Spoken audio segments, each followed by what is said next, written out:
আল্লামা সাঈদী রাহিমাহুল্লাহ কোরআন, সুন্নাহ, ইজমা, কিয়াস, বাস্তবতাকে গবেষণা করে এমন একটা চমকপ্রদ ডেলিভারি জাতির সামনে উপস্থাপন করতেন, যেগুলো বলেছেন 40 বছর আগে।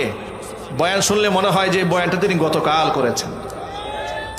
ঠিক তবে ঠিক বলেন?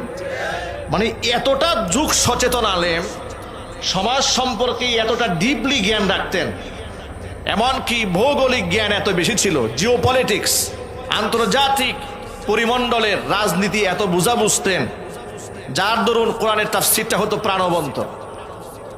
আজকে আমাদের কোরআনের তাফসিরগুলো বেশিরভাগ ক্ষেত্রে অন্তঃসার শূন্য হয়। আয়াত থাকলে তরজমা ঠিক থাকে না, তরজমা ঠিক থাকলে আয়াতের তেলাওয়াত শুদ্ধ হয় না। বহুত বক্তা এখন বের হয়েছে, যেহেতু বক্তাদের খুব ডিমান্ড এই মাঠে, যে সূরা ফাতিহাও ভালো করে পড়তে জানে না, তার নামে শুরুতে আন্তর্জাতিক খ্যাতি সম্পন্ন মুফাসসির কোরআন লেখা থাকে। এই কথা কি সত্য না অসত্য? আরো জোরে বলেন। সূরা ফাতিহা ভালো করে তরজমাও লিখতে জানে না, তার নামে শুরুতে আন্তর্জাতিক খ্যাতি সম্পন্ন মুফাসসির কোরআন, মুফতি মুহাদ্দিস লেখা থাকে। কারণ অনলাইন সোশ্যাল মিডিয়াতে কল্যাণে ভাইরাল যত বেশি হবে, এটাই ভাইরাস বক্তা হয়ে যাবে।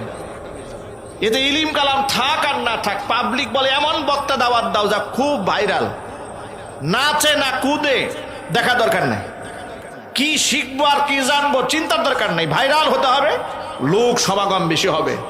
আমরা বলতে চাই, এই চিন্তা চেতনা থেকে আমাদের বের হয়ে এসে আমাদের সেই সমস্ত আলোচকদের পেছনে থাকা উচিত, যারা কোরআন এবং সুন্নাহ থেকে কথা বলবে, যারা শহীদ আল্লামা সাঈদী রাহিমাহুল্লাহর যোগ্য উত্তরসূরি হয়ে কোরআনের ময়দানে কোরআন থেকে কথা বলবে, সেই সমস্ত ব্যক্তিদেরকে প্রাধান্য দেওয়া উচিত। আল্লাহ পাক যেন আমাদের সকলকে কথাগুলো বুঝার তৌফিক দান করেন, যদি বলুন আমিন।